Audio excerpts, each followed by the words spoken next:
Exceptionnellement, merci beaucoup Christelle. Et justement, je ne vais pas causer justement puisque c'est un atelier. On voudrait, un certain nombre d'entre vous ont déjà assez longuement entendu lors des précédentes séances. Et ce qu'on voudrait, c'est que ces ateliers soient davantage interactifs que les séances de l'an dernier. Et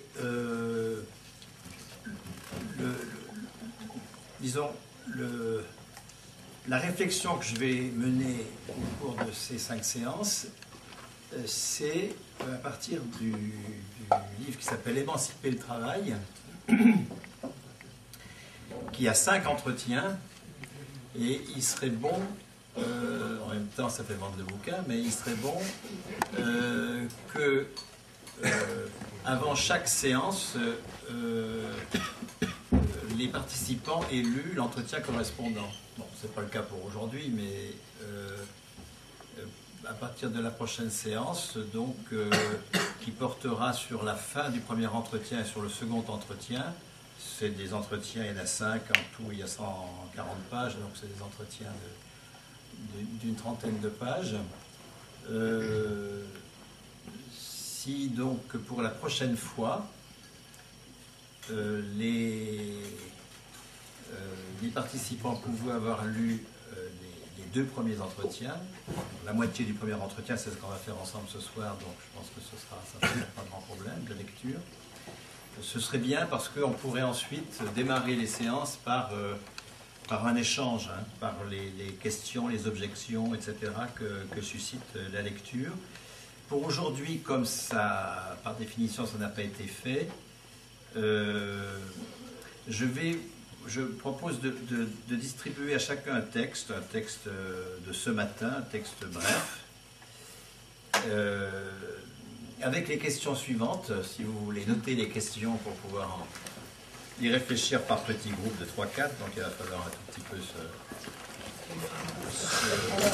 s'organiser, disons. Excusez-moi, point technique, certains ou certains ont besoin, il y a plein de papiers plus longs, on peut vous prêter de quoi prendre des notes ou noter des choses si vous avez besoin. Hein. Donc, je vais vous dire où ça se passe. Ici, c'est la gestion en marche. Donc, vous quittez la salle, vous montez sur l'escalier, et en haut de l'escalier à gauche, il y a un petit meuble en bois, c'est un gros brouillon dessus. Et vous prenez tout ce dont vous avez besoin, et vous demandez aux camarades de bar, il y a plein de petits mots, c'est les ceux qu'on a besoin. Ou alors non, on va pas faire comme ça, on va les chercher. Qui va chercher Moi je propose de déléguer Christelle pour les chercher. Qui vote pour, oui. Est-ce qu'il y a d'autres candidats? Non. Il s'agit d'un texte qui a été publié ce matin et qui s'appelle « Reconquérir la Sécu ». C'est à propos de la manif de la CGT, de Solidaire et de la FSU de demain, qui porte sur ça. Donc, comme c'est une justification de cette manif, vous voyez quelle est la mouvance, disons, de ce texte. Hein. Nous sommes du côté de la CGT, de Solidaire, de la FSU, du Front de Gauche, etc. Bon. Et les 3 questions que je vous pose pour qu'on puisse ensuite s'interroger sur ce que l'on entend par valeur économique, c'est première question. Comment l'auteur définit-il la sécurité sociale, enfin, la fonction de la sécurité sociale, à quoi sert la sécurité sociale et comment est-ce qu'il la définit? Deuxième question, comment définit-il son financement, ce qu'il est, ce qu'il devrait être? Donc, 1, c'est la définition de la sécu, 2, c'est son financement, et 3, quelle est la définition de la valeur implicite dans ce texte? Et là, ça va nous permettre d'aborder la question de la valeur économique. Donc, il n'y a pas de définition explicite, hein, mais quelle est la définition en creux de la valeur économique? si par valeur économique on entend le produit du travail exprimé en monnaie. Hein, c'est donc la part du travail qui est considérée comme productif. Et cette production s'exprime par de la monnaie.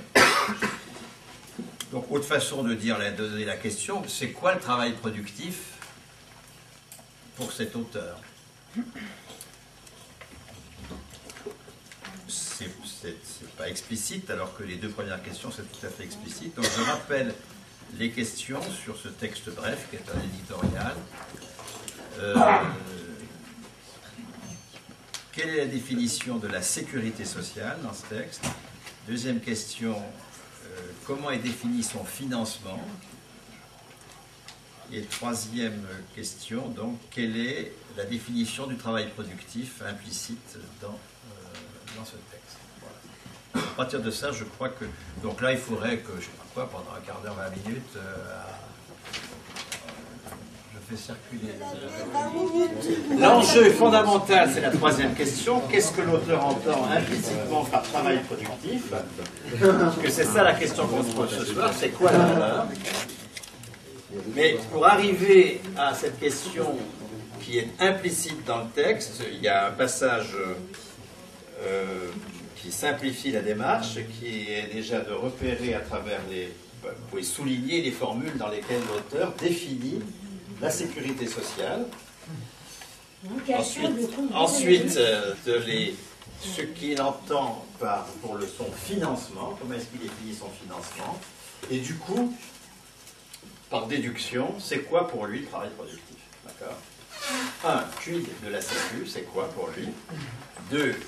Le financement de la Sécu, c'est quoi? Comment est-ce qu'il le définit? 3. De ces deux réponses-là, vous pouvez induire ce que l'auteur entend par travail productif.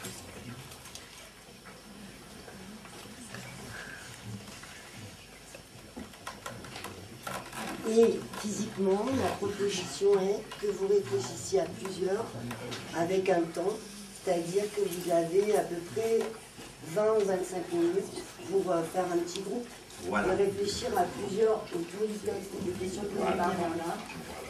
Ce qui signifie que physiquement, si vous avez chaud, vous avez besoin de parler parce que vous bougez, et qu'il existe de l'autre côté, il y a 2 médiamines sur lesquelles vous pouvez travailler. Quand on est en petit groupe, vous pouvez vous déplacer avec vous installer ailleurs si vous avez besoin d'échanger. Sinon, vous restez là en cassé pour tout. Et à 21h, ça va? Donc d'ici 20 minutes. À 21h, on s'en fout. 21h, 21h05, moi je ferai la bergère et je passerai pour qu'on revienne en grand groupe et qu'on échange.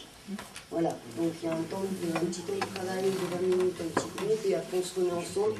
J'imagine que dans ce cas-là, si on veut que tous les groupes s'expriment, vu qu'on est nombreux, on choisit une personne par groupe pour apporter le travail ou bien? Oui, mais on ne va pas faire ça très formellement non plus. Hein. C'est surtout pour... On est tombé sur un spot. Donc, excusez-moi, mais si on n'arrive plus à lire là. On est dedans là, ça y est. ok.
faut avoir, donc ça va dans le même sens. Ils sont un peu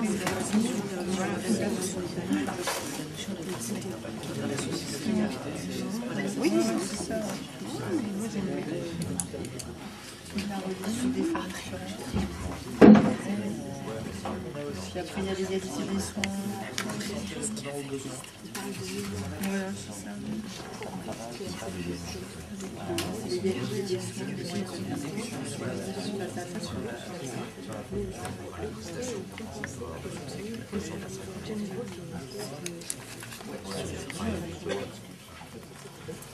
Ce qu'on pourrait, donc, sur la première question, c'est y répondre en un mot.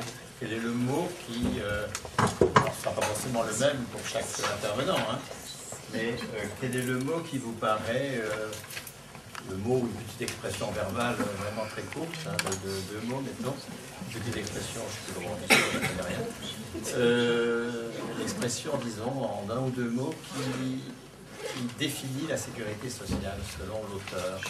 Qu'est-ce qui démarre? Oui. Les risques, couvrir des risques. Alors, couvrir des risques, oui. Enfin, c'est le risque, oui, d'accord. Le risque de l'existence. Oui, risque de l'existence, je suis d'accord, oui. Protection sociale. Protection sociale. La redistribution des revenus. Si on n'a pas de revenus, on a revenus. La redistribution des revenus, ça c'est plutôt de l'ordre du financement, ça. Oui. Solidaire, oui, solidaire, solidarité. Enfin, on peut prendre redistribution du revenu, si on veut, oui, d'accord. Sécurité. Redistribution du revenu. Besoin de santé. Alors, risque, besoin, oui. Alors, santé. J'ai oublié quelqu'un qui est intervenu pour dire un mot. Justice. Pardon? Justice, solidarité, justice. Oui, solidarité, solidarité, justice, oui. C'est un principe universel. Justice. Ça, c'est la contradiction. Principe universel. Ah oui. Là, Bernard, il va falloir qu'il y ait un regard circulaire Oui. dans l'autogestion. Non, mais je suis pas sûr Là. que c'est de... Je sais pas, il y a des mots, enfin, c'était quand même marqué République, en fait, le pilier de la République. Oui. De définissez comme ça dans le début de la définition. Oui. Je sais pas si c'est important. République, je sais, c'est comment le mot? Il y a Pilier de la République. Pilier de la République, oui.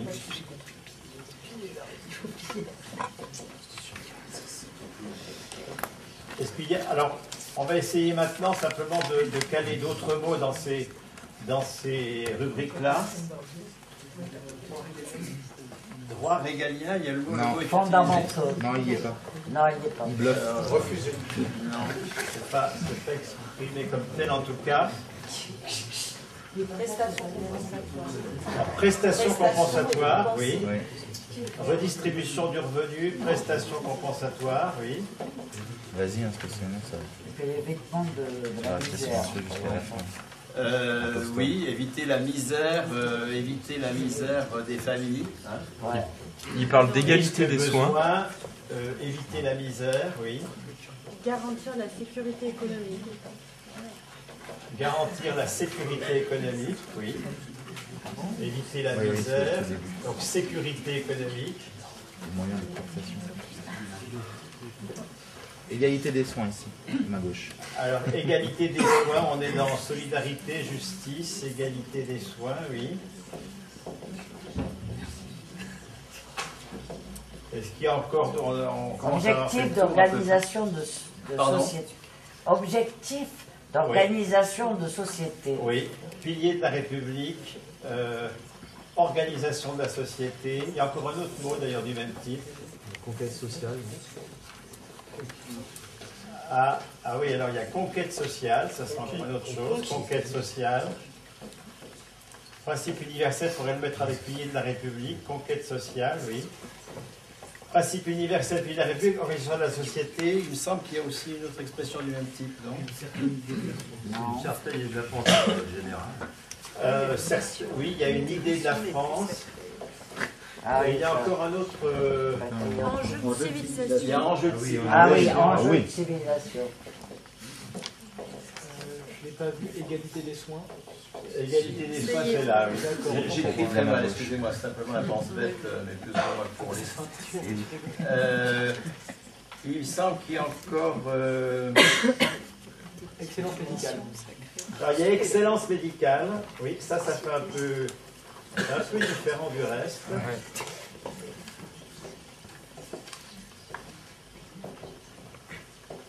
Que tout ça va ensemble, mais pas ça. Ça, c'est un peu différent, oui. Et c'est aussi De même que ça c'est pas vraiment. C'est pas exactement pareil, oui. un besoin. Besoins, oui, besoins, on l'a déjà dit, santé, famille, etc.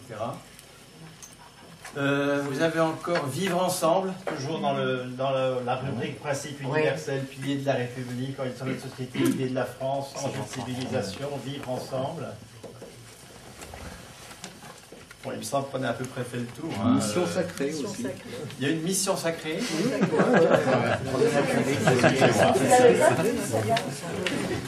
Non. Mission sacrée. Mission sacrée, d'accord.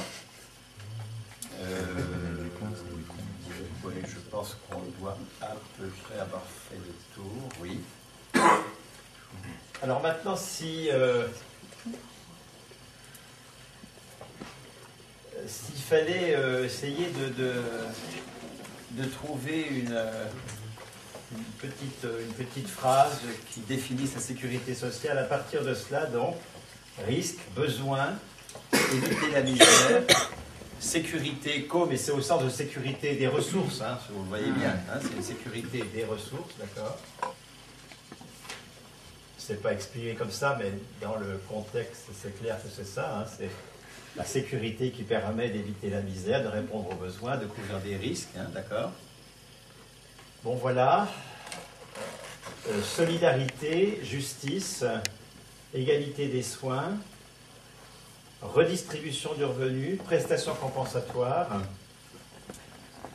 principe universel, vivre ensemble, mission sacrée, pilier de la République, organisation de la société, idée de la France, enjeu de civilisation. Ça pourrait s'exprimer tout ça comment?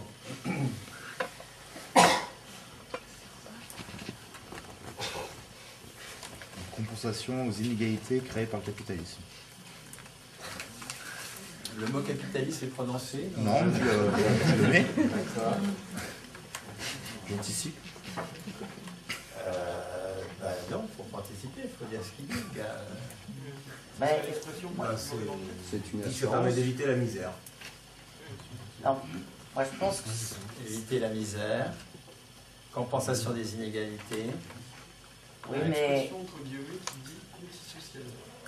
Voilà, il y a effectivement Il y a une conquête sociale, ça c'est vrai. ça détonne un peu avec cet ensemble-là. Hein, d'accord.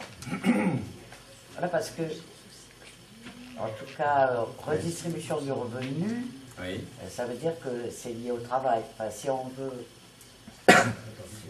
On verra après, dans le deuxième temps, comment c'est financé cette affaire. À moins que. Oui. Non, peut-être que je comprends mal ce que vous voulez Oui, dire. peut-être Vous voulez dans dire la quoi? deuxième. En faisant. Eh bien redistribution que de la revenu. sécurité sociale, vous le savez, a toujours été liée au travail. C'est-à-dire que vous aviez droit à la sécurité sociale. Vous devenez chômeur, vous n'aviez plus droit à la sécurité sociale. Et on a créé la CMU, et c'est comme ça qu'est venue la CMU. À partir du moment où il y a eu des milliers de chômeurs, vous n'aviez plus de sécurité sociale.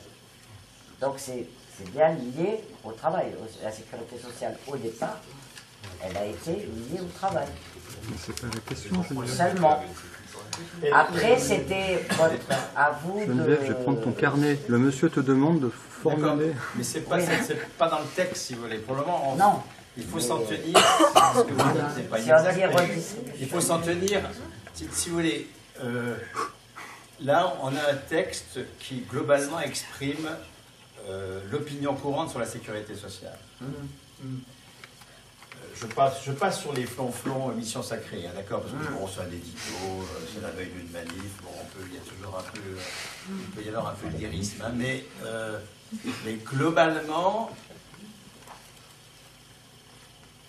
sauf si vous avez déjà lu un peu de Friot, vous pensez vous-même que c'est ça, la Sécu, donc il ne faut pas trop se moquer de l'auteur, disons, hein, parce que cet auteur, il exprime en réalité notre perception tout à fait classique de la sécurité sociale comme quelque chose qui quoi alors si on le formule c'est une assurance qui protège les faibles au détriment des forts. Oui, tout à fait, c'est de la solidarité par redistribution des revenus au bénéfice de ceux qui en ont peu. Hein. C'est une valeur, non? C'est une valeur fondamentale du système dans lequel on vit. C'est une compétence Non mais une valeur aussi. un jeu de civilisation. Alors voilà, il y a le côté, tout ce côté.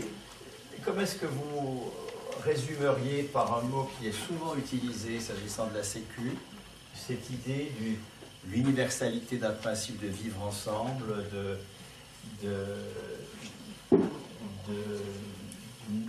organisation républicaine de la société, en fait, c'était un droit fondamental. Quelque chose qui... Le modèle français?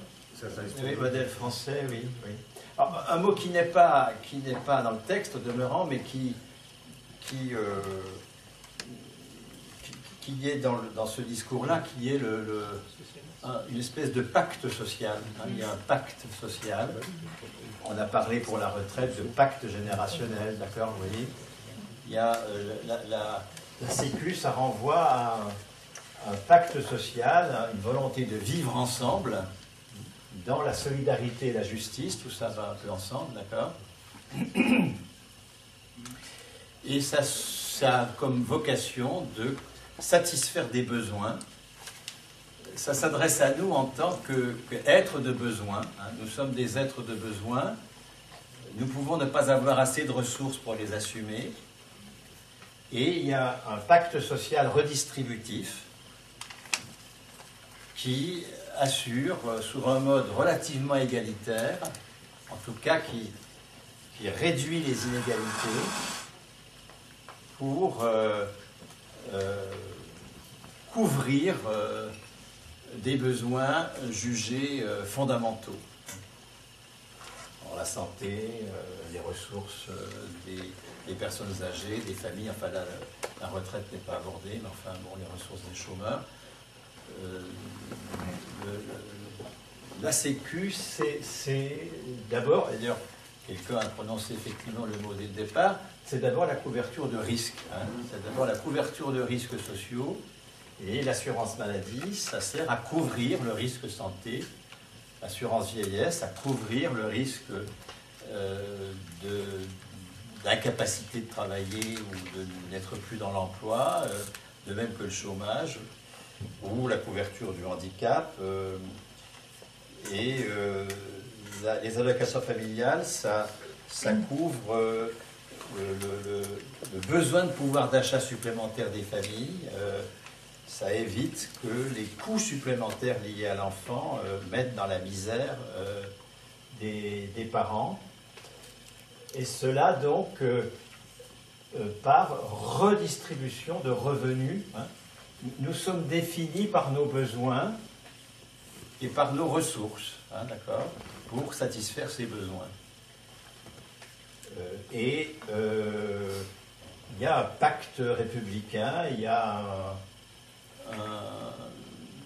une volonté de vivre ensemble en assurant à tous la couverture des risques sociaux essentiels grâce à une redistribution.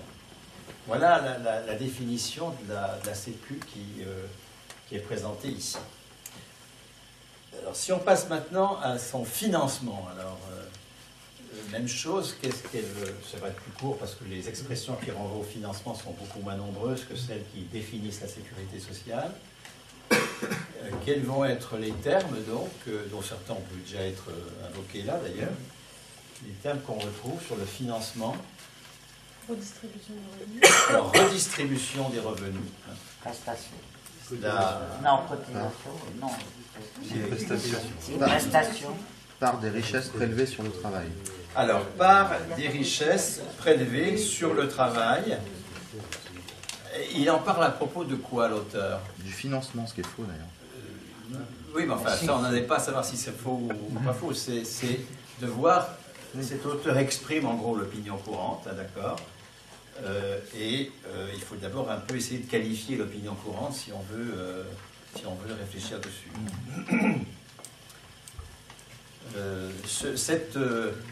Cette satisfaction de besoin par une redistribution plus égalitaire des ressources qui permet d'assurer à tous un pouvoir d'achat suffisant. Comment est-ce qu'elle est assurée? Alors, d'où vient l'argent? Prélèvement. Pardon? C'est des prélèvements. Prélèvement. C'est un prélèvement. Et c'est pas explicite. C'est à propos des dividendes que c'est la phrase prélèvement par des richesses prélevées. C'est à propos des dividendes. Mais la lecture de la Sécu est tout à fait symétrique de celle des dividendes. Implicitement, je pense qu'il veut dire que les richesses sont prélevées. On dit richesses prélevées sur le travail en parlant d'autre chose, mais c'est Oui. exact. Oui, il c'est dirait que les richesses prélevées sur le travail devraient être données à la Sécu plutôt qu'être données aux actionnaires. Voilà, hein, c'est à la fois le financement tel qu'il est et tel qu'il devrait être. De toute façon, ce sont des richesses prélevées sur le travail. Elles sont vues comme justes, alors que les autres sont vues comme injustes. Enfin, je peux pas. En concurrence aux dividendes, on va dire. Hein. En concurrence aux dividendes. Il y a une espèce de concurrence entre les besoins sociaux et les dividendes dans le prélèvement des richesses Produites. des richesses produites. Et produites par qui alors? Il parle de manque de recettes. C'est là que, oui, manque de recettes parce que les dividendes prélèvent trop. Oui, c'est ça. Les dividendes prélèvent trop sur la richesse créée. Du coup, ça ne laisse pas suffisamment de place à la redistribution au bénéfice de la solidité.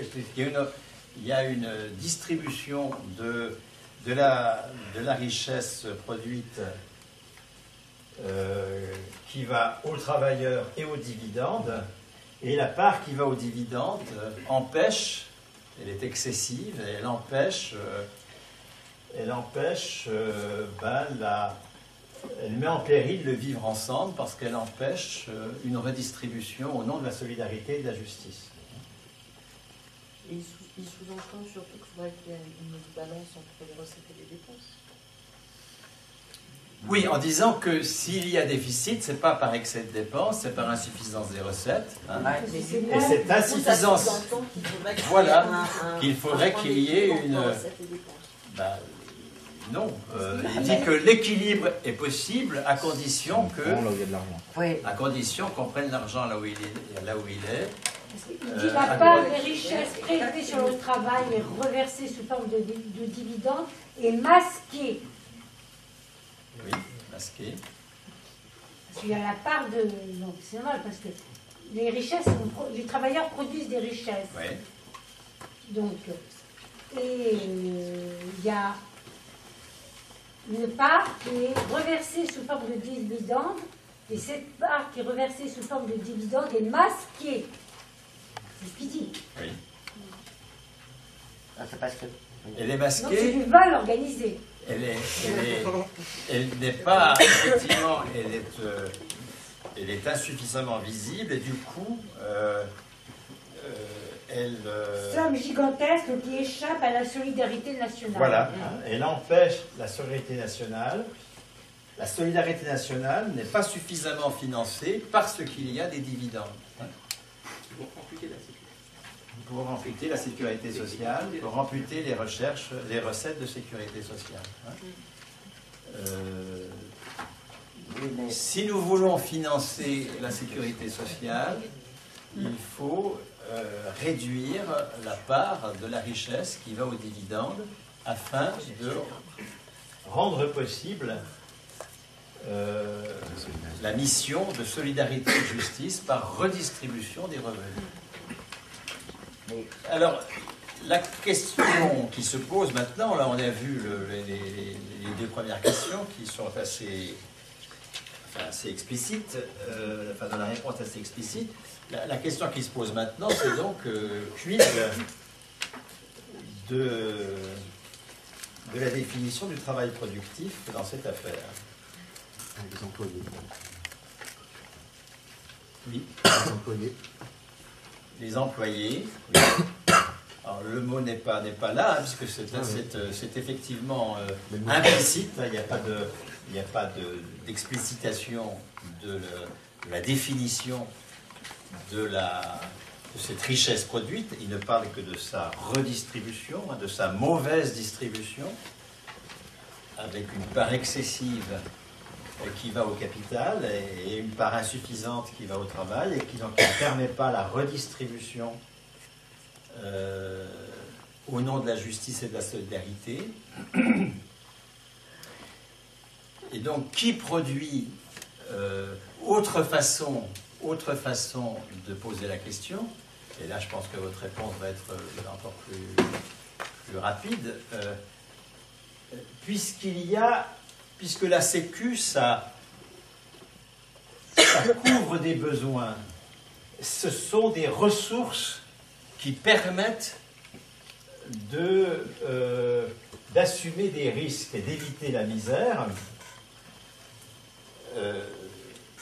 Est-ce que les bénéficiaires de cette redistribution ne sont pas considérés comme des travailleurs ou des producteurs de richesse? Voilà, est-ce qu'ils sont producteurs de cette richesse? Non, ils sont bénéficiaires d'une redistribution. Et le mot redistribution veut dire que de la richesse qui n'a pas été produite par quelqu'un lui est donnée au nom de la justice sociale.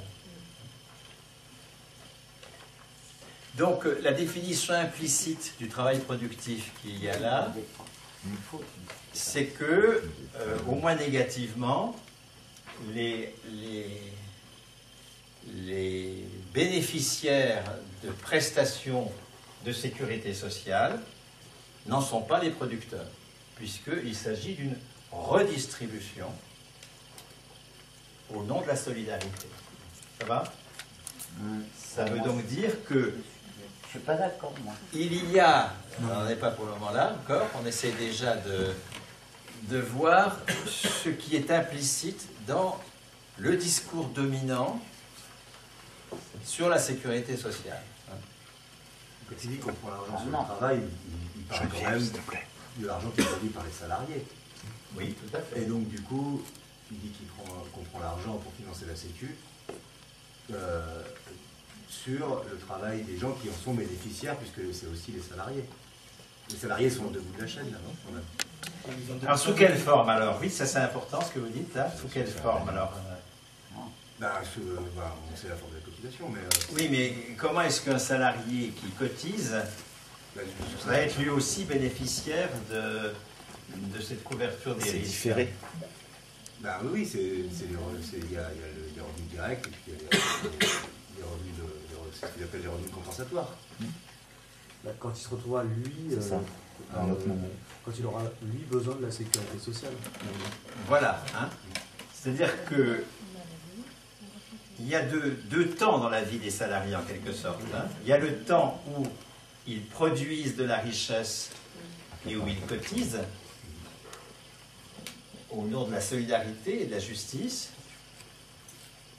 Et il y a le temps où ils bénéficient de cette solidarité parce qu'ils ne produisent pas ou plus de richesse.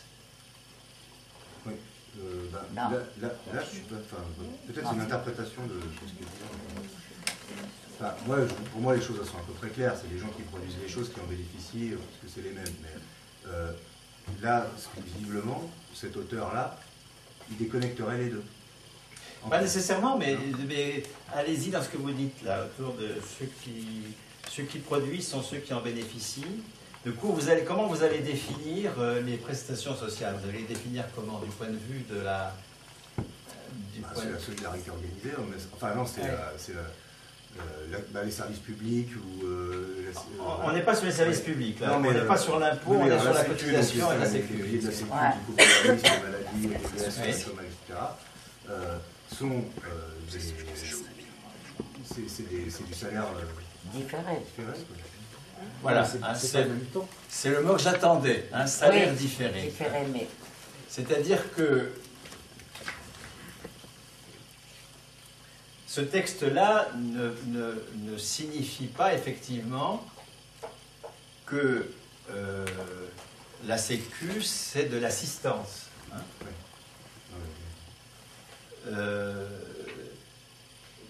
La Sécu, c'est à la fois de la solidarité, puisque autant ceux qui produisent de la valeur économique versent à travers la cotisation une partie de ce qu'ils produisent à des gens qui n'en produisent pas, les retraités, les soignants, les parents, les chômeurs, pour prendre les 4 branches de la sécurité sociale.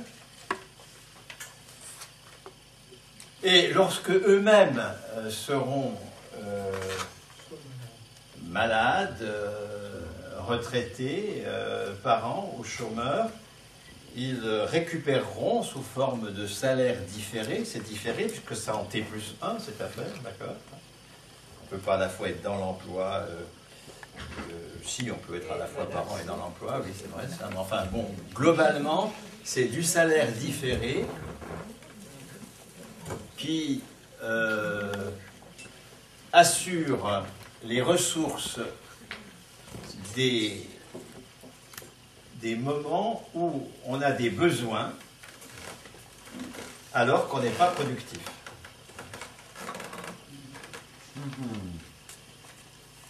Sinon, il n'y aurait pas de redistribution. Il n'est pas assez productif. Non, quand même, il est reproché, moi je vais vous le dire, n'empêche que c'est tout le temps, on dit, les gens qui sont à la CMU, hein, eh ben c'est parce que c'est les travailleurs qui payent on leur fait un cadeau. Hein. Donc, de dire que beaucoup ceux qui travaillent disent oui, vous les chômeurs, la solidarité au départ, moi je pense que le départ, quand même, la sécurité sociale a été créée par les travailleurs et que ça a été lié au travail. Le gros problème, c'est que la sécurité sociale est liée au travail. Il a fallu des bagarres pour que les femmes puissent, qu'il y ait la branche, je veux dire, que tout le monde soit couvert, que ça a été... La solidarité, au départ, ce mot de solidarité, ça voulait dire entre les travailleurs. Je suis malade, je ne suis pas malade, je cotise, et quand, on va dire, toutes les cotisations vont être données de la solidarité à ceux qui seront malades, et ainsi de suite. Mais au départ, je veux dire, la sécurité sociale, elle n'est pas née, je veux dire, d'un truc d'État, de solidarité, de justice, de musique et tout ça. Hein. Ouais, je veux dire, il faut être... Oui. Et là, il reste quand même derrière les gens, dans la tête des gens, que, oui, tous ces gens qui prennent des congés, ou alors qui sont malades, ou alors... voilà, c'est quand même pas si mirifique que ça. Enfin, si... Mais c'est quand même ce que le texte dit, finalement, que ça soit l'actionnaire qui ponctionne un dividende, donc c'est aussi une partie de la richesse produite, que le patronat fasse des cadeaux à l'actionnaire, ou que l'État ou autre institution fasse des cadeaux sous forme de prestations sociales à des gens qui ne sont plus dans l'emploi, qui ne sont plus dans la production de richesse, c'est le même processus, sauf que il préfère se placer du point de vue de celui qui, quand même, est plus enclin à donner à quelqu'un qui a besoin plutôt qu'un actionnaire. Mais le processus est le même. C'est juste, on redistribue, on prélève d'une même source, mais on redistribue sur 2 catégories socio-professionnelles, si on veut, différentes. Ils sont réputés non productifs. Hein. Le propriétaire, et puis les bénéfices. Le propriétaire qui s'arroge une partie de la valeur qu'il n'a pas créée. Et puis, pour le moment, je ne sais pas avec quoi je suis d'accord. Enfin, si, je sais que je ne suis pas d'accord, mais on n'en est pas là pour le moment. Hein, d'accord, on avance, d'accord. J'essaye de faire un travail lent. Et puis, vous avez des gens qui, en ce moment, ne produisent pas de valeur, qui bénéficient d'un salaire différé, auquel ils ont droit. Hein. On va dire que ce n'est pas du tout des assistés, c'est des gens qui ont cotisé, c'est des gens qui ont produit la valeur qu'ils récupèrent maintenant sous forme différée. Ils n'ont pas forcément produit la même quantité de valeur. Hein. Nous sommes dans la redistribution au nom de la solidarité. Hein. Mais globalement, la Sécu, c'est du salaire différé qui permet à des gens qui ne sont pas en train de produire de la valeur de bénéficier d'une partie de la valeur en train d'être produite par un dispositif qui est à la fois de la solidarité et de la prévoyance. Alors, ce n'est pas de la prévoyance en épargne, il n'y a pas d'épargne, c'est parce qu'on est en répartition, mais c'est quand même de la prévoyance au sens où c'est du salaire différé. Un jour, je vais récupérer tout ou partie, ou plus que mes cotisations, dans une prestation. C'est quoi le salaire différé? Ben, le salaire différé, ben, d'autres que moi peuvent répondre. Ceux qui ont prononcé le mot, après il y a 2 personnes qui ont prononcé le mot. C'est retenu à la base. C'est-à-dire que il s'est mis dans une caisse et c'est quand voilà. T'es malade, ça va aller pour payer. Ce qui n'existe pas. Voilà. Je fais un temps technique, j'aimerais bien ne pas tout le temps entendre les mêmes voix. Merci. Ouais. Geneviève, ça s'adresse à toi, effectivement. Le salaire différé, je dirais, je travaille 2 ans comme employé, mon contrat s'arrête, le CDD s'arrête, j'ai droit après à 2 ans de chômage. C'est ça? Ça serait ça l'idée, je pense. Alors, après coup, j'ai le droit à récupérer, enfin j'ai cotisé, donc en quelque sorte, j'ai le temps de retrouver un emploi et je retrouve un peu de mes cotisations après l'emploi. C'est d'ailleurs au nom de cette définition-là qu'a été signée la Convention UNEDIC de 2010. La Convention UNEDIC de 2010 a établi la règle suivante: un jour cotisé égale un jour presté, dans la limite de 2 ans. Et celui qui n'a jamais travaillé? Celui qui n'a jamais travaillé, on espère qu'il travaillera. il a le droit à une allocation de solidarité. La sécurité sociale, c'est pas du salaire différé. Alors, c'est pour cela que si vous avez par exemple un syndicat comme FO, il va dire que la sécurité sociale vis-à-vis des primo-demandeurs ne devrait pas être payée par la sécurité sociale. Les droits devaient être assumés par l'État, puisque nous avons des prestations qui ne correspondent à aucune cotisation. Donc ils vont parler de charges indues. Les charges indues, c'est un peu la spécialité de Force ouvrière. Les charges indues, c'est ce que l'État devrait prendre en charge, mais c'est aussi ce qui... Ça, c'est au départ, c'est Force ouvrière, mais aujourd'hui, c'est massivement tous les gouvernements et tous ceux qui sont favorables à la CSG. Tous ceux qui sont favorables à la CSG disent qu'il n'y a pas de raison que la santé soit payée par le travail. Il n'y a pas de raison que la famille soit payée par le travail. Parce que si la santé n'est pas payée par le travail, elle est payée par quoi? Ou alors... Votre question est très juste, puisqu'il n'y a que le travail qui produit de la valeur, hein, de toute façon. Donc, tout est toujours payé par le travail. Et c'est pour ça que c'est le grand argument sur la CSG ne vaut pas grand-chose, mais c'est quand même l'argument largement majoritaire aujourd'hui et qui n'est pas vraiment contesté. Hein.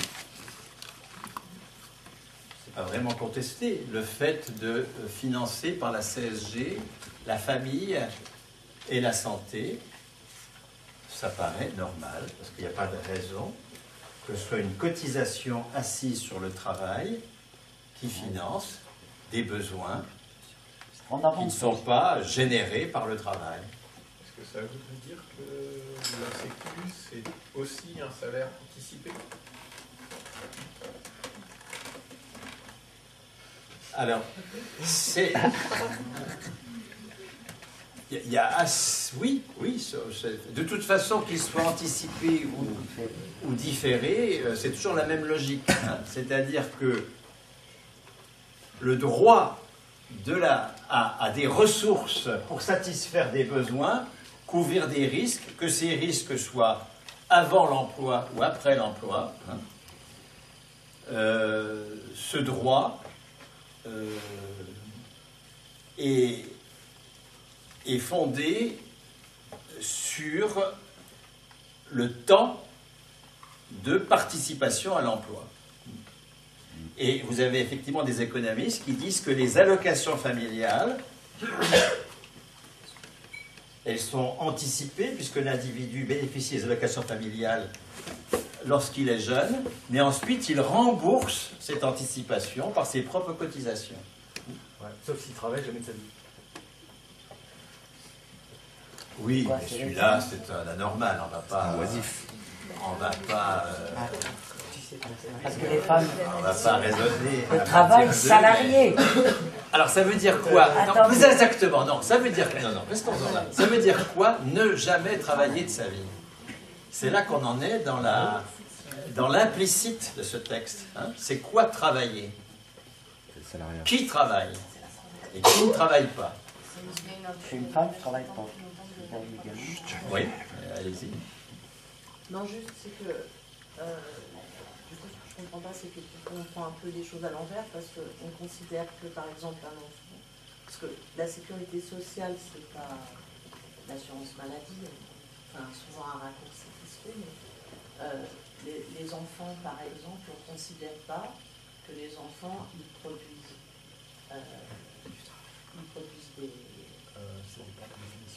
des richesses, ils produisent du travail et ils produisent des cotisations. On dit, non, c'est quand ils seront devenus adultes, peut-être qu'ils auront un travail salarié et ils cotiseront et du coup ça remboursera ce qui a été versé pour eux, etc. Mais en attendant, les enfants, ils produisent de l'école, ils produisent des marchandises parce qu'on leur achète des fringues, donc ils produisent du travail, donc ils produisent des cotisations puisque les gens qui travaillent. Non, ils ne produisent pas, ils consomment. Non, ils ne produisent pas. Non, il ne faut pas inverser le nom, ils consomment. Ça génère, la consommation peut générer une production, mais ce n'est pas le consommateur qui produit dans cette affaire.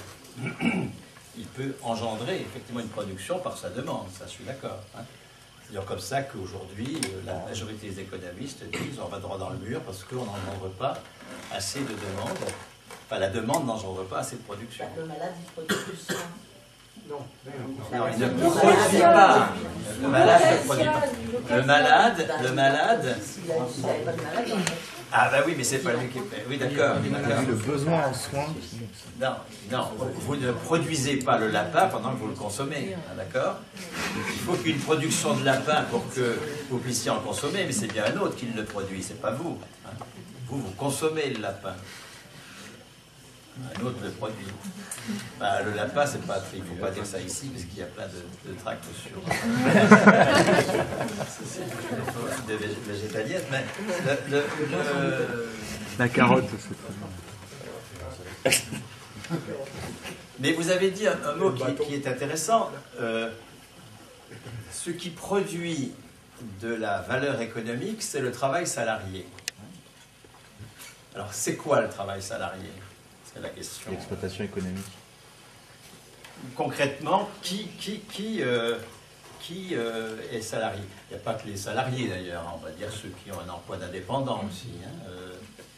Mais alors, qui est-ce que ça exclut? Ceux qui ne sont pas dans l'emploi. Alors, ça exclut ceux qui ne sont pas dans l'emploi, oui. Les actionnaires. Alors, les actionnaires, oui, ça d'accord. Les rentiers, les actionnaires, enfin bref. À l'heure actuelle, les actionnaires sont dans l'emploi. Les retraités, oui. Certains. Donc les retraités qui ne sont pas dans l'emploi, oui. Les enfants. Ceux qui sont empêchés de travailler. Les handicapés. Les chômeurs. Oui. Les fonctionnaires. Alors, les fonctionnaires, mais ça, il faut voir le frigo pour répondre à ça, donc on va pas traiter de ça aujourd'hui, La d'accord? production de richesse à but non lucratif.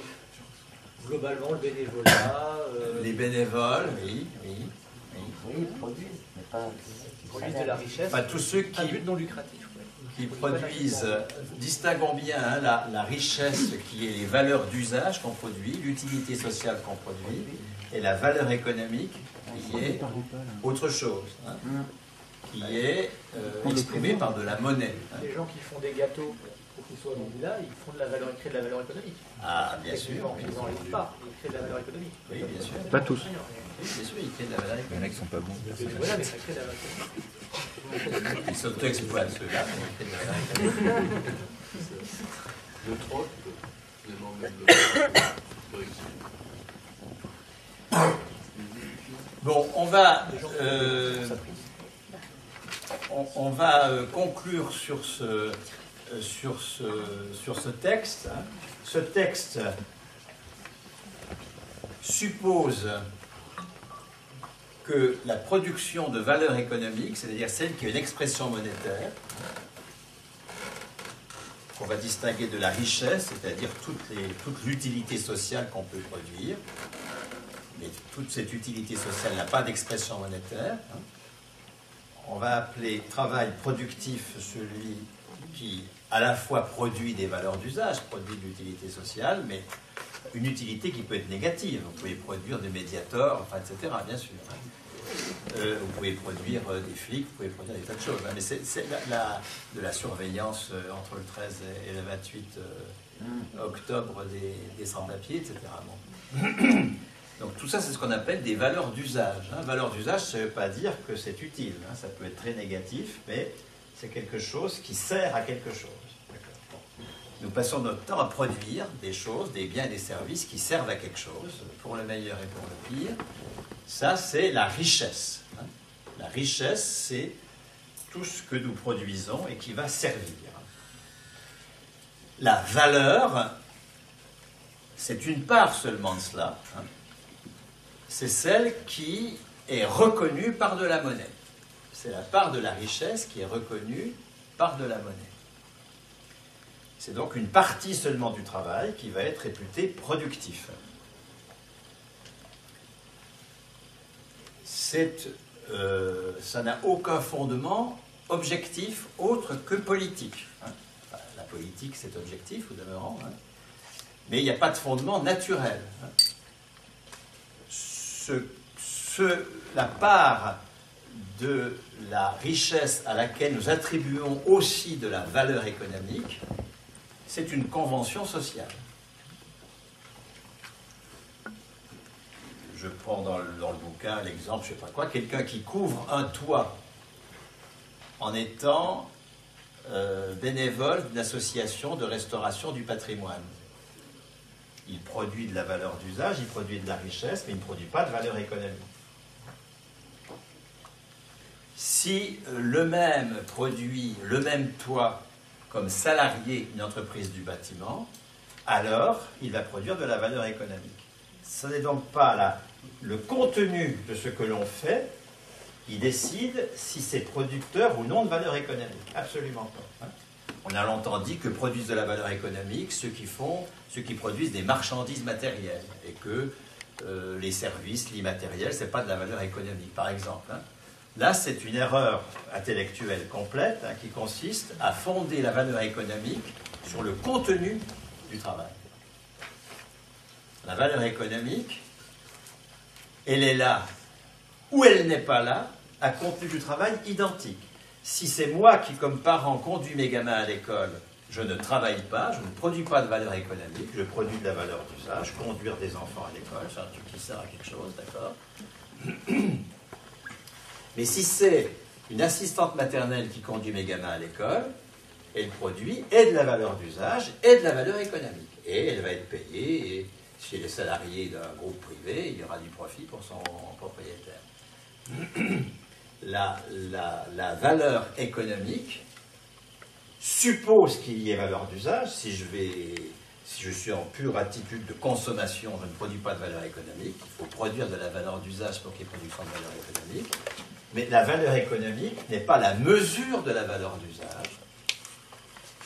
L'activité de production a deux versants complètement différents. Le versant travail concret, je couvre un toit, je conduis des gamins à l'école, et le versant travail abstrait, c'est-à-dire un travail qui, quel que soit son contenu, est réputé produire de la valeur. Il est abstrait au sens où c'est, quel que soit son contenu, d'accord, il est réputé produire de la valeur. Et la définition de la valeur, c'est le cœur de la lutte de classe. La définition de la valeur économique, c'est un enjeu de conflit irréductible parce que c'est à l'occasion de cette définition et de la pratique de la valeur qu'elle induit qu'une classe dominante va décider du travail d'autrui et s'approprier une partie de son résultat. Il y a donc un conflit de classe dont la valeur économique est l'expression.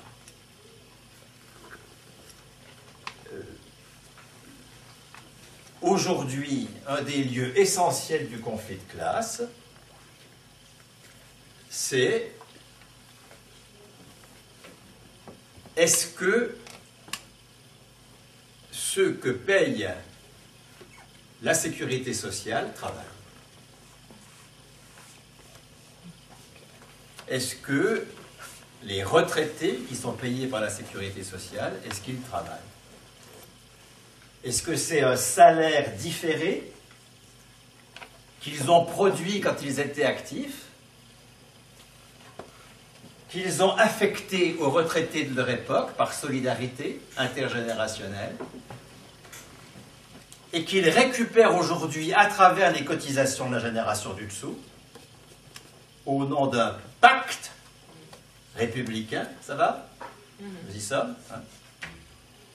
Est-ce que les retraités sont d'anciens travailleurs qui ont acquis, voire conquis,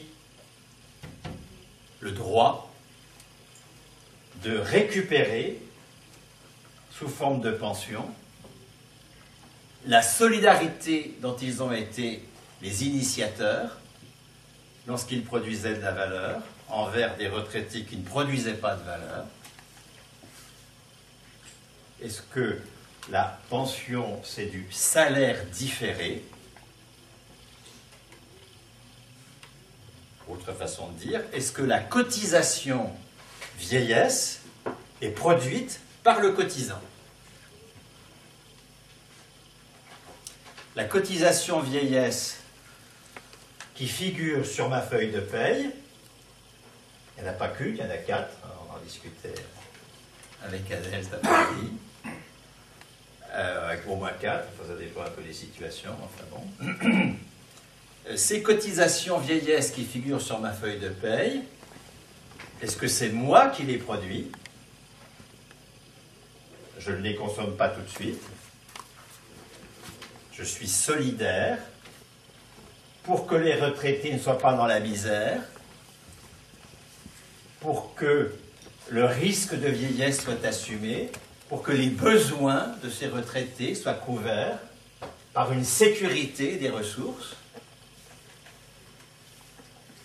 Et demain, lorsque je serai moi-même retraité, je bénéficierai de la solidarité et de la justice générée par ce principe universel qui est un pilier de la République, ou pas. Si je dis que les retraités ont un salaire différé,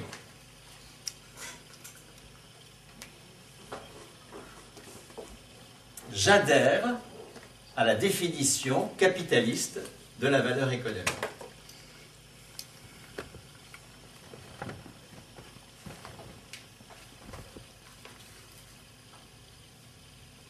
est-ce que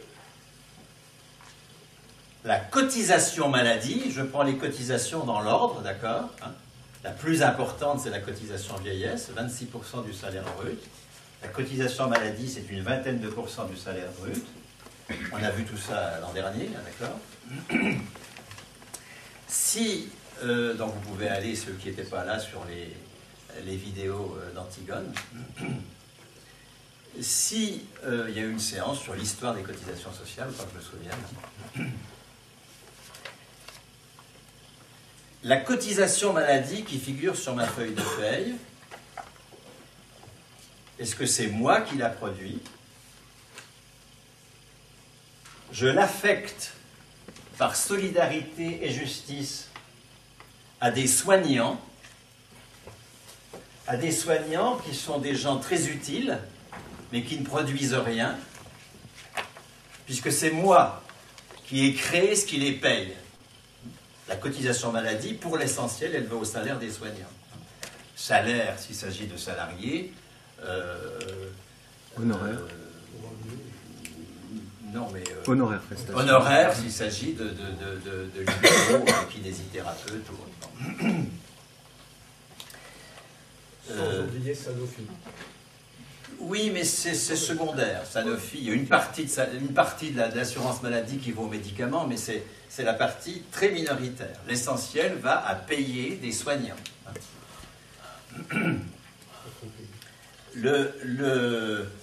Ces soignants, donc, si c'est moi qui produis la cotisation maladie, ça veut dire que ces soignants ne produisent pas de valeur. Leur travail est utile, ils produisent de la richesse. Soigner des gens, c'est produire de la richesse, mais ils ne produisent pas de valeur économique. Et pourtant, pour le vivre ensemble, c'est important, puisque ça permet de guérir et de retourner dans le... Absolument. Nous sommes dans le vivre ensemble, d'accord. Hein, nous sommes dans le vivre ensemble. Et bien sûr, hein, vous exprimez là tout à fait ce que dit l'auteur de ce texte publié ce matin.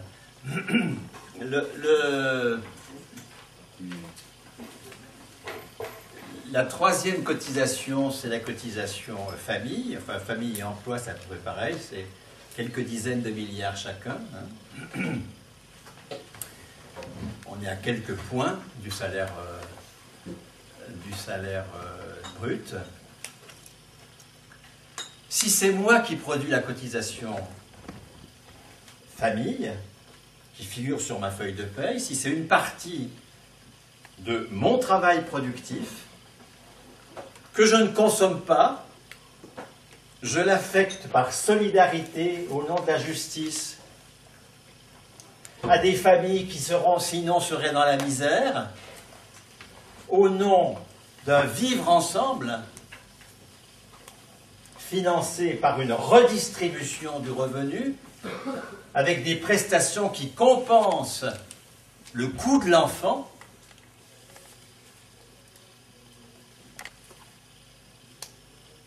Ça signifie donc que les parents ne produisent pas de valeur économique en tant que parents.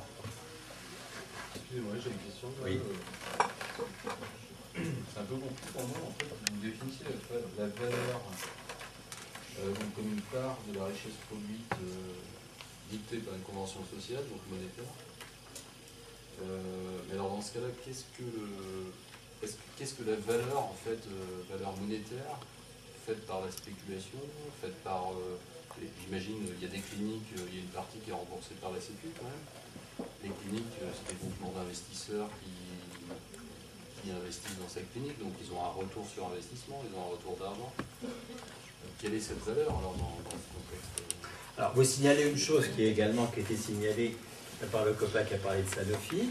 Effectivement, une partie de la cotisation va être réputée productrice de valeur parce qu'elle finance le travail produit dans des entreprises capitalistes de santé, hein, soit médicaments, soit cliniques capitalistes. Mais votre autre ça vient donc un tout petit peu nuancer ce que j'ai dit. J'ai dit un peu à la serpe, d'accord, que l'assurance maladie est réputée aller à des gens qui ne produisent pas, hein, dont je suis solidaire. Ils sont utiles, mais non productifs. Hein. Ce que les hommes disent des femmes, hein, utiles, mais non productifs. Hein. C'est ce que nous disons des soignants. Collectivement, nous disons que les soignants sont utiles, mais non productifs, que les retraités sont utiles, mais non productifs. Maintenant, les dividendes et la spéculation, ce n'est pas une source de valeur, c'est une ponction sur la valeur. Hein. La spéculation, c'est un instrument pour pomper à l'échelle mondiale de la valeur qui est produite par du travail. Hein. La spéculation ne produit aucune valeur. Il ne se produit aucune valeur dans la sphère financière, aucune. Hein. La sphère financière, elle est organisée pour concentrer en moins de mains le profit. Hein, parce que vous avez une tendance à la baisse du taux de profit qui fait que le profit, contrairement à ce qu'on pense, à l'échelle mondiale se réduit. Hein, relativement au capital avancé, le taux de profit diminue. Et donc, pour que le taux de profit soit restauré, il faut qu'il se concentre en moins de mains. C'est pour ça que vous avez de plus en plus de millionnaires, d'accord ?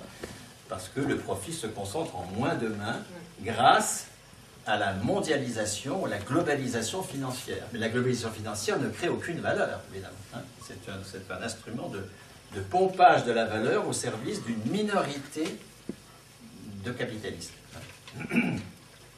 Qui laisse d'ailleurs en marge toute une part de capitalistes qui aujourd'hui ont des profits extrêmement faibles parce qu'ils sont pompés par les prêteurs en particulier. J'en termine avec la quatrième cotisation, puisqu'il y a 4 branches de la sécurité sociale. Hein. Dire que la cotisation chômage qui figure sur ma feuille de paye, et il y a au moins 2 lignes, voire 3 pour cela, c'est de dire que cette cotisation, c'est le fruit de mon travail,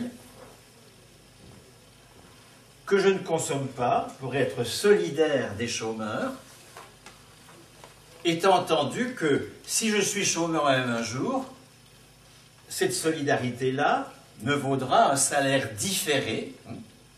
Je récupérerai à travers les cotisations des actifs occupés plus ou moins l'équivalent de ma solidarité actuelle. C'est donc supposer que les chômeurs ne produisent pas de valeur économique.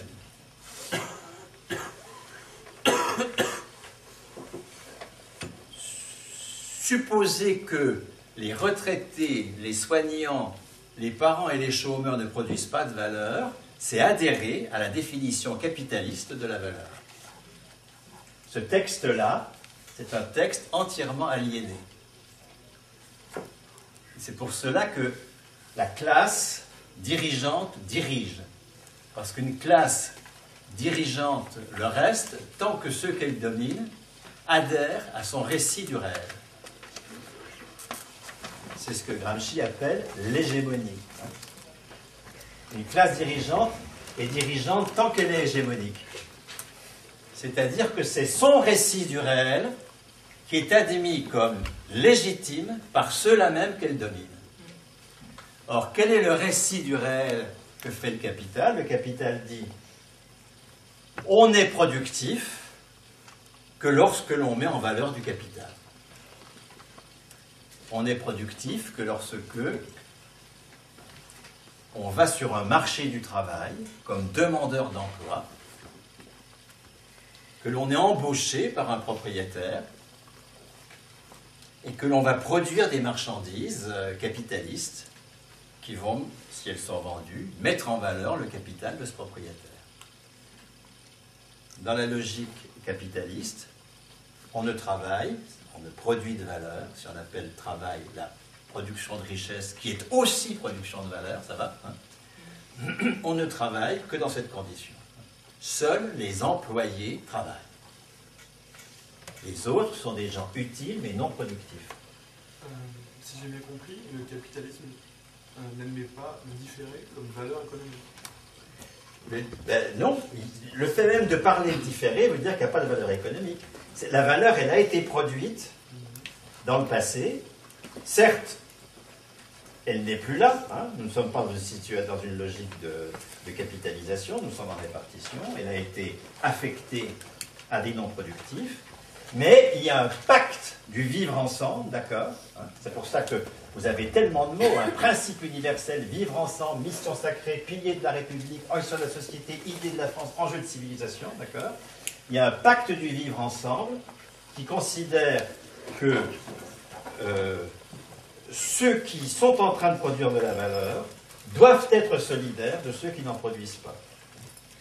Donc, parler de salaire différé, c'est dire que celui qui touche ce salaire différé ne produit pas de valeur. Le mot salaire différé, c'est un mot aliéné par excellence, d'accord? C'est une expression par laquelle nous disons, ben oui, nos maîtres ont raison. On ne produit de valeur que si on est soumis au capital. Salaire différé, ça peut pas vouloir dire ça. Ça peut vouloir dire que le salaire, c'est un dû, et qu'il y a des gens qui, justement, empêchent ce dû. Oui, bien sûr, c'est ce qu'il dit. Nous avons produit la valeur correspondant au salaire différé, elle nous est piquée par les dividendes. Mais le fait qu'elle nous soit piquée par les dividendes ne veut pas dire qu'elle est produite par les retraités ou par les chômeurs. C'est du salaire différé au sens où elle est produite par des gens qui ont un emploi. Eux seuls produisent de la valeur. Les autres produisent de la richesse. Ça, personne ne va en douter. Hein, tout le monde est même. En général, vous voyez ce que c'est que la domination masculine. Hein, en général, la domination toujours repose sur l'exaltation de l'utilité sociale, des richesses produites par ceux à qui on dénie la production de valeur économique. Les sociétés les plus machistes sont celles qui ont la plus belle littérature à la gloire de la femme éternelle. On n'est jamais chômeur par plaisir. Pardon? On n'est jamais chômeur par plaisir. Non, mais ça n'a rien à voir. Enfin, je ne vois pas ce que votre intervention a à voir avec le raisonnement. Qu'on ne soit pas. La question n'est pas de savoir si on est chômeur volontairement ou non. La question est de savoir, est-ce que quand on est chômeur, on produit de la valeur économique? Ou est-ce qu'on produit de la valeur d'usage parce qu'on s'implique dans une association, dans la militance, dans du bénévolat divers et variés? Être chômeur, ça veut vouloir dire aussi qu'on a envie de travailler, qu'on est empêché de travailler aussi. Ça peut vouloir dire ça. Voilà. Quand vous dites cela, hein, exprimer comme ça la condition de chômeur, c'est être dans la logique du capital. C'est-à-dire que... Non, ça, pas forcément dans la logique du capital. Ça veut dire qu'on a le besoin humain de vivre ensemble est interdit. Ça ne veut pas dire forcément entrer dans la logique du capital. Oui, alors d'accord. Parce que le travail, c'est pas forcément vu, enfin moi je vois pas le travail comme sous l'angle du capitalisme. Pour moi le travail c'est l'angle du capitalisme, c'est quelqu'un qui s'approprie le travail des autres. Oui, oui. Qui empêche justement le bon fonctionnement de l'humain. À mon avis, c'est quelque chose de nocif pour moi. Oui. Et pour l'auteur là aussi, hein, c'est très nocif le capitalisme. ah oui, Ben oui, bien sûr. Puisqu'il empêche une bonne répartition de la valeur.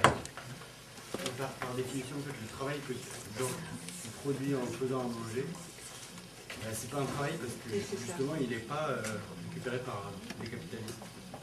En fait, pour le capitalisme, c'est pas un travail. En fait, c'est ça. Oui, mais ce que tu veux dire, qui me paraît très juste, et là je n'avais pas bien compris au départ,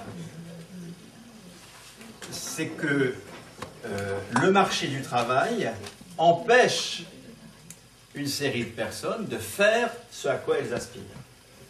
Elles en sont empêchées par le marché du travail, c'est évident. Maintenant, la question que je posais, c'est est-ce que ces personnes qui font quelque chose, hein, est-ce que ces personnes produisent de la valeur, indépendamment du fait qu'elles sont empêchées de produire ce qu'elles auraient envie de produire, mais le marché du travail leur interdit. Alors, il faut autre chose. Est-ce que cette autre chose est production de valeur économique ou non? C'est forcément production de valeur économique. Bon, parce que là, il y a une hégémonie du capitalisme qui empêche justement, qui veut absolument qu'il n'y a que son opinion qui compte, qui veut annihiler les autres opinions. Elle produit forcément de la valeur, mais bon, elle Alors, non, mais attendez, il faut le pas prouver. reconnu. Il faut le prouver. Pourquoi est-ce qu'elle produit de la valeur? Qu'est-ce qui vous fait dire qu'un chômeur qui s'investit dans une organisation quelconque produit de la valeur? Produit de la richesse, excusez-moi. Oui. De la valeur, en votre définition. C'est pas ma définition, hein, c'est Enfin, la définition tout à fait canonique qui distingue richesse et valeur. Hein. La richesse, produire de la valeur, ça renvoie toujours à des rapports sociaux. C'est pas le contenu de ce qu'on fait qui décide que l'on produit de la valeur. Donc, c'est pas parce que ce chômeur multiplie des activités qu'il produit de la valeur. Les femmes sont non payées pour le savoir. S'il produit de la valeur, c'est pourquoi? C'est ça la question. Hein. Pour le moment, on vient simplement d'établir que la valeur, c'est une convention sociale. Ça dépend des rapports sociaux. Qu'il y a une pratique capitaliste de la valeur. Cette pratique capitaliste de la valeur, c'est celle qu'exprime ce texte. C'est-à-dire, on ne produit de valeur que dans l'emploi, que dans la subordination à un employeur, que dans la production de marchandises capitalistes qui mettent en valeur du capital. Si on ne correspond pas à cette inscription-là dans le travail, on est producteur de richesse et on a droit, bien sûr, à de la solidarité. Le cœur de la sécurité sociale, c'est la solidarité entre les producteurs et les non-producteurs.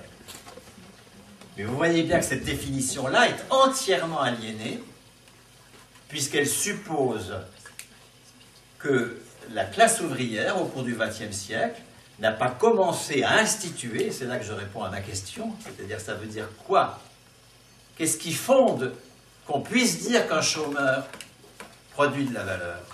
Eh bien, c'est l'institution du droit au salaire pour les chômeurs. Salaire, un mot qui n'est jamais prononcé dans ce texte. Jamais. C'est revenu, ressource, mais jamais salaire. Or, le salaire, ce n'est pas une ressource parmi d'autres. Le salaire, c'est ce qui reconnaît la production de valeur.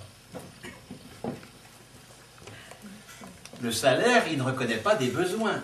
Bon, avec le salaire, on va satisfaire des besoins, mais ce n'est pas ça. N'importe quelle ressource reconnaît les besoins. Ce qui définit le salaire en tant que salaire, c'est qu'il reconnaît une contribution à la production de valeur. Si on donne du coup un salaire au chômeur, il vient produire, enfin, il crée de la valeur, mais on est encore dans exactement la même logique. Bah, là, du coup, il est productif de valeur dans un système capitaliste. Il est productif de valeur dans un système capitaliste, tout à fait, qui reste majoritairement capitaliste. Toute la question est de savoir, est-ce que, en attribuant du salaire, qui du coup n'est plus du salaire différé, d'accord, mais du salaire à vie. Le salaire différé, c'est un salaire qui correspond à une production passée. J'ai cotisé, j'ai droit. C'est tout ce qui fonde la réforme de la mesure du chômage, la réforme des retraites, la réforme de l'assurance maladie, elle est fondée sur ce que je viens de dire, hein, la légitimité à avoir des ressources quand on n'est pas productif vient de l'importance de la solidarité dont on a été l'origine quand on était productif. C'est la somme de mes cotisations qui est le fondement légitime de mon droit aux prestations. C'est le discours de la CFDT, c'est le discours du Parti socialiste. C'est ce qui a valu cette convention UNEDIC, un jour cotisé, un jour presté.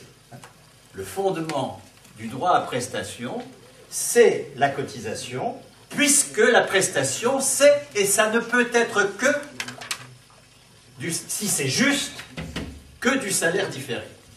Si je peux me permettre par rapport à ta remarque, si tu donnes un salaire à quelqu'un qui est sans emploi, et que donc tu reconnais qu'il crée de la valeur, tu es toujours dans un système capitaliste, mais tu as changé la définition de la valeur, puisque tu reconnais qu'on peut être sans emploi et créer de la valeur. Donc oui, tu es dans un système capitaliste, c'est pas la question, tu es toujours dans un système capitaliste. Mais au moins sur la définition de la valeur, est-ce que la valeur c'est que quelque chose qui est créé dans un emploi, ou est-ce que la valeur c'est un truc qu'on peut créer même sans avoir d'emploi, même sans avoir de patron, même sans être en train de valoriser du capital? Là, tu as changé la définition de la valeur. Je ne sais pas si c'est très très clair. Mais... Ouais, tu veux dire, jusqu'à un certain moment, comme lequel je suis, qui est le fin de droit. C'est-à-dire, je suis en fin de droit là depuis quelques semaines, et donc du coup, j'ai pas assez cotisé, donc j'ai plus le droit, et là j'ai cassé le pacte républicain, c'est ça? Alors, là, non, parce que... Qu'est-ce que j'ai fait pour parce que le pacte républicain... Casser là, le vivre ensemble, c'est de ma faute là. Mais si, tu auras le le pacte républicain va te donner... Le RSA. Non, pas déjà. Si tu as travaillé pendant 5 ans au cours des 10 dernières années, si tu as cotisé pendant 5 ans au cours des 10 dernières années, tu vas avoir droit à ce terme magnifique, hein, l'allocation de fin de droit. Même pas droit. Même pas droit parce que tu n'as pas assez travaillé. Ouais. Oui. Tu ne relèves pas du pacte républicain, d'accord? Tu relèves de l'assistance. Tu relèves de l'assistance. En fait, c'est parce que on met des conditions. Là, on lui demande d'avoir travaillé un certain temps pour avoir. Après, j'ai l'impression qu'on joue. C'est ça qui est difficile parce que sur les mots. Moi, par exemple, jusqu'à demain soir, sauf que demain je suis en vrai, j'étais salarié. J'avais un salaire. Pourtant, j'étais au service du public. Donc j'avais un salaire, je n'ai pas senti comme un salaire différé, moi j'ai senti que je faisais des choses utiles et tout, etc. Et tout.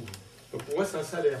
À partir de demain soir, c'est reporté au 1er novembre, je vais avoir un salaire à vie, on appelle ça la retraite, mais on peut jouer sur les mots, mais pour moi, après avoir un peu compris, j'ai tendance à dire, je vais être payé jusqu'à ce que mort s'en suive, 800 € par mois. Mais il a fallu pour ouvrir ses droits, pour avoir ça, et on a mis des conditions. L'idéal qu'on voudrait, c'est qu'il n'y ait plus de conditions. C'est que dès l'instant que répondre à des besoins, et ben ça devrait être sans condition. Si tu es malade, non. Mais l'argent ne répond pas à des besoins. L'argent reconnaît une production de valeur. Mais du coup, moi, quand j'étais l'argent du salaire. Quand j'étais au service du public, je reconnaissais. On peut très bien un peu jouer, dire que on reconnaissait, puisqu'on me donnait un salaire. Oui, tout à fait. On reconnaissait que tu produisais de la valeur. Que je produisais des choses, que je faisais. Ouais, tu produisais de la valeur. Que quand, tu produises des choses, tout le monde est d'accord, de toute façon. Ça, c'est pas le problème. La question, c'est est-ce que tu produis de la valeur? Oui, mais on peut très bien me dire ça. Et à partir du 1er novembre, je peux dire que je continue à créer de la valeur. C'est moi qui vais choisir ce que je vais produire comme valeur. Et que du coup, ta pension a comme contrepartie quoi? Qui produit la valeur de ta pension à partir du 1er novembre? Moi, je l'ai compris comme ce que j'ai. Mais comme il va tout donner à Antigone, c'est... Cotisation. Les cotisations, Donc salaire donc les cotisations, elles servent, les cotisations retraite, elles vont servir à, entre autres, à payer comme mes cotisations. Oui, mais qui produit la cotisation retraite qui te paye? Salarié actuel. Ouais. En fait, tu l'as dit toi-même, l'a dit, on va me donner 800 € par mois parce que j'ai rempli certaines conditions. Non, oui, c'est ça que je dis. Il ne devrait pas y avoir de conditions. Oui, mais l'idéal, comme il y en a à l'heure actuelle, il y a des conditions. Ça veut dire que ce qu'on te donne, on ne te le donne pas parce que tu le mérites au moment où tu le reçois. Ça veut pas dire que dans un an, tu mériteras l'argent qu'on donne. Ça veut dire que tu as déjà mérité avant l'argent qu'on va te donner là. Tu l'as mérité en remplissant les conditions. C'est ça, c'est pour ça que c'est différé. C'est ça la perversion du truc. Oui, c'est parfaitement pervers. C'est la perversion, c'est qu'on te dit, et comme ça, il y a des gens, ils disent j'ai cotisé, donc je veux, comme j'ai épargné, ou ils ont dans la même logique. Ils ont des chier, quoi. Alors que moi, j'ai pas l'impression d'avoir épargné avec mes cotisations. Mais pour pouvoir les dans ce toucher. cas-là, va plus loin si tu veux. Je sais pas si j'ai. Oui, mais je veux dire, j'ai pas compté combien j'ai la réponse et à combien ta de temps j'ai le question. droit de vivre. Mais bien sûr, mais la réponse. Oui. Non, mais ça, c'est encore une fausse sortie. Ça veut dire, bien sûr que c'est ce que nous avons fait dans le passé qui légitime le fait qu'on soit payé aujourd'hui, parce qu'on a été solidaire, mais ce n'est pas exactement ma solidarité qui mesure mon droit à pension. Parce qu'il y a une mutualisation, d'accord, des cotisations qui fait que ce n'est pas strictement la somme de mes cotisations qui mesure ma pension. Donc on va dire... bien sûr, ce n'est pas moi qui ai totalement produit, je ne récupère pas exactement ce que j'ai produit. Et tous ceux qui meurent en ayant cotisé, sans avoir atteint l'âge de la retraite. Oui, ils ne sont victimes de rien que d'une mort prématurée, d'accord?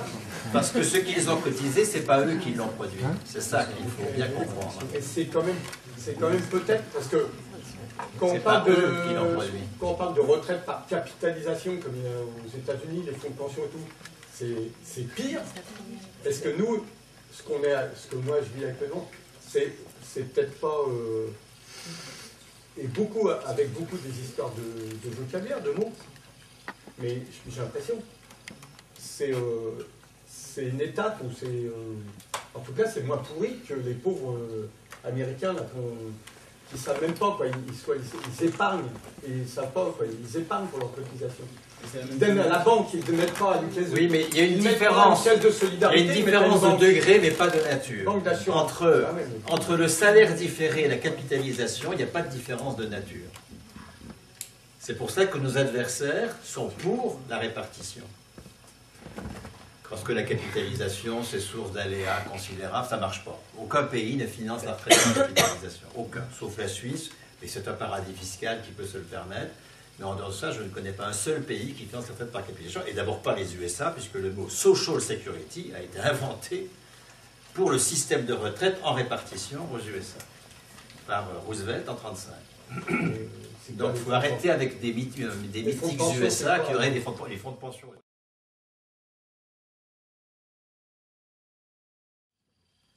Ni l'un ni l'autre, en général. Ni l'un ni l'autre.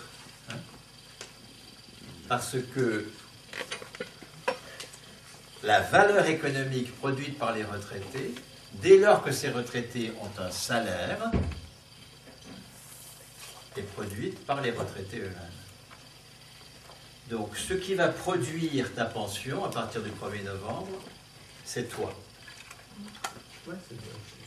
Tu ne vas pas bénéficier de la solidarité intergénérationnelle au nom du pacte social, par des prestations compensatoires.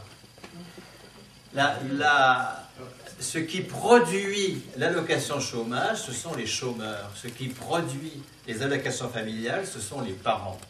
Le travail productif de valeur qu'il y a en face de l'assurance maladie, en tout cas celle qui ne finance pas ça d'office, je suis d'accord, c'est le travail des soignants. Ce sont les soignants qui produisent la cotisation maladie, pas les cotisants. Mais ça n'enlève pas ceux qui les payent. Enfin, parce que c'est ça, après, souvent, moi c'est là où j'ai un petit souci justement. Oui. Parce que quand on explique ça, j'essaye.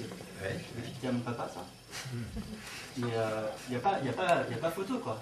Il y a quelqu'un qui paye ce que tu produis quand même. Ça doit être Non, c'est une illusion. Quand je dis que je paye des impôts et des cotisations, c'est une illusion. Mes ressources sont augmentées de l'impôt et des cotisations. Mais ce n'est pas moi qui les ai produites. Ah, c'est ça qu'il faudrait... Mais pourquoi est-ce que ça passe par moi? Ça passe par moi de façon tout à fait évidente si je suis salarié du privé. Pourquoi ça passe par moi si je suis salarié du privé? D'accord. Ensuite, on verra pour les fonctionnaires. Parce que les fonctionnaires aussi cotisent et payent des impôts. Si je suis salarié du privé, ce n'est pas moi qui produis les cotisations, mais ça passe par moi. Pourquoi? Parce que ces cotisations reconnaissent une valeur non marchande créée par, une valeur économique non marchande créée par les retraités, les soignants, en tout cas pour la part gratuite du système de santé, bien sûr, ou remboursée, hein, d'accord, les parents et les chômeurs qui produisent de la valeur économique non marchande. Reconnaître cette valeur économique par du salaire ne peut pas se faire à partir du prix des marchandises produites par ce travail, puisque ce travail est non marchand.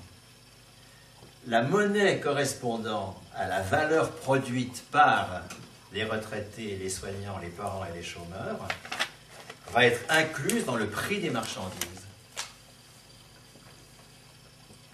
Elle va être incluse dans le prix des marchandises. Elle va augmenter le prix des marchandises. Quand on calcule un coût, on prend en compte, entre autres, il y a les consommations intermédiaires, bien sûr, hein, mais également, quand on calcule quelqu'un qui fait un devis, par exemple, qui calcule le prix de sa prestation, ben, il va prendre toutes ses consommations intermédiaires, tout ce qu'il doit acheter comme matériel, les dépenses qu'il va faire de transport, d'énergie, je ne sais pas quoi. Ça, c'est les consommations intermédiaires. Et puis, il va y ajouter,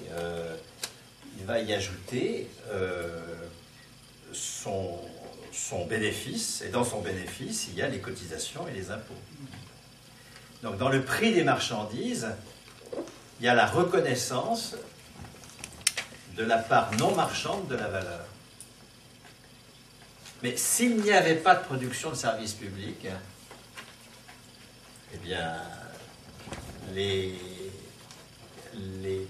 n'y aurait pas d'argent, s'il n'y avait pas de pension, d'allocation familiale ou d'allocation de chômage, il n'y aurait pas d'argent qui serait disponible et qui irait à ceux qui cotisent. Il y aurait tout simplement un salaire inférieur parce qu'il n'inclurait pas de cotisation. Et il serait inférieur parce qu'il n'y aurait pas de valeur reconnue, produite par les retraités, les soignants, les chômeurs et les parents. Si je peux, le meilleur moyen de voir que le discours dominant ne reconnaît pas la création de valeur par les hôpitaux, notamment par les soignants, c'est qu'on dit régulièrement qu'ils coûtent trop cher.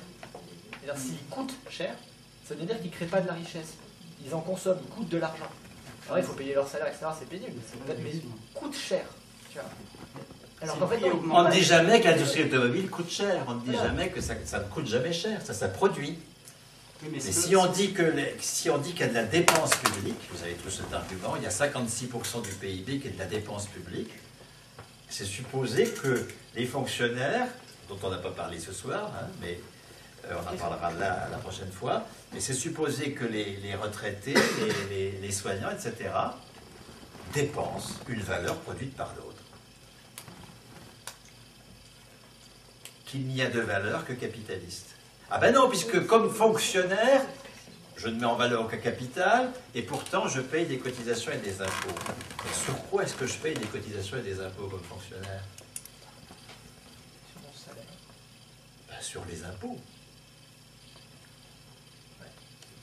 C'est les impôts qui permettent d'inclure dans le salaire des fonctionnaires les cotisations et les impôts.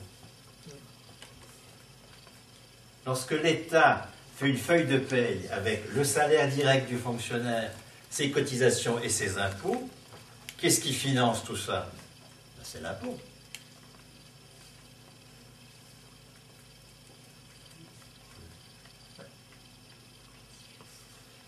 Mais oui. Tout à l'heure, du coup, moi, ça m'a relancé. Si, dans la feuille de paye, si c'est pas le salaire c'est pas le salaire. Si mes cotisations chômage, elles sont pas payées, elles sont pas produites par mon père qui travaille à PSA, qui dessine des pièces de voiture. Oui.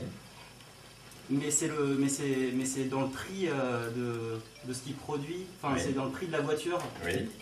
qu'est la production. Qui est reconnue, la valeur que tu produis en tant que chômeur. Ouais. Oui. Mais du coup, ça fait quand même augmenter le prix de la voiture. Et ça fait augmenter le prix de la voiture. Toujours ta faute, de toute façon. Tu ne passeras pas un bon Noël. C'est un problème pour lui, quand même. Parce qu'il ne peut pas s'en payer une tous les 2 ans. Enfin, vous voyez, à un moment donné, il y a toujours cette impression. C'est ça, en fait, moi, que j'aimerais bien. Il y a toujours cette impression qui revient, qui est que, de toute façon, si c'est pas dans mon salaire, la baguette est trop chère, et c'est à cause des chômeurs, parce que je paye plus de cotisations, plus d'impôts. Et tout ça, tous les prix qui augmentent, c'est encore de la faute des chômeurs, des retraités. Alors, s'il n'y avait pas de cotisations et d'impôts,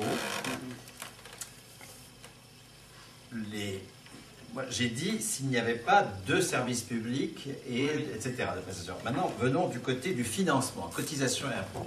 S'il n'y avait pas de cotisations et d'impôts, les prix ne seraient pas plus faibles. Parce que ce que produisent comme valeur les fonctionnaires, l'éducation, la culture, l'urbanisme, enfin tout ce qui est fait par les fonctionnaires territoriaux, les fonctionnaires d'État, ou ce que produisent les soignants, qui sont des fonctionnaires payés par la sécurité sociale, serait produit.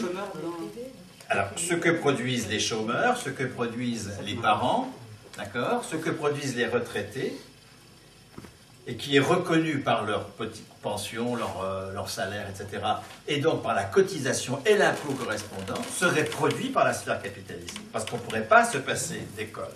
On ne pourrait pas se passer de tout la production associative que fait le chômeur. Ce serait fait dans la sphère capitaliste. On ne pourrait pas me laisser crever complètement. C'est pas qu'on ne te laisserait pas crever, c'est que toute la production, cette fois-ci, de valeur d'usage qui est faite par les services publics et par tous ceux que paye la sécurité sociale, serait faite dans une logique capitaliste. Et il faudrait donc payer ce qui est aujourd'hui non marchand. Et donc ton salaire direct serait plus élevé, ça va, pour que tu puisses payer une assurance vieillesse, que tu puisses payer une assurance chômage, enfin, etc. Et au bout du compte, les prix seraient les mêmes. Donc, il faut corriger tout ce que j'ai dit tout à l'heure quand je dis que ça entraîne une hausse des prix. Les prix des pays qui ont une très forte sécurité sociale et de très forts services publics ne sont pas plus élevés que les pays qui ont une très faible sécurité sociale et de très faibles services publics, parce que la production de valeur d'usage qui est produite dans une logique non capitaliste, on va le voir, par les fonctionnaires ou par les retraités, est produite dans une logique capitaliste. Et donc, coûte éventuellement plus cher, hein, puisque la production de santé aux USA, qui est faite, cette fois-ci, alors là c'est juste, hein, le mythe qu'on a des USA est exact pour la production de santé, il est complètement faux pour la retraite, mais il est exact pour la production de santé. La production de santé aux USA est le fait de compagnies d'assurance privées. Et effectivement, quand on produit de la santé dans une logique capitaliste, c'est plus cher que quand on la produit dans une logique non capitaliste. Donc, ta cotisation et ton impôt sont inclus dans le prix de l'automobile que produit ton père, ça va? Mais ça ne veut pas dire que s'il n'y avait ni cotisation et impôt, l'automobile coûterait moins cher, elle coûterait même sans doute plus cher, parce qu'il faudrait que toutes les productions en question donnent lieu à rentabilité du capital Il y aurait donc une exigence de nourrir le capital qui ferait que les prix seraient plutôt plus élevés, s'il n'y avait que de la production capitaliste.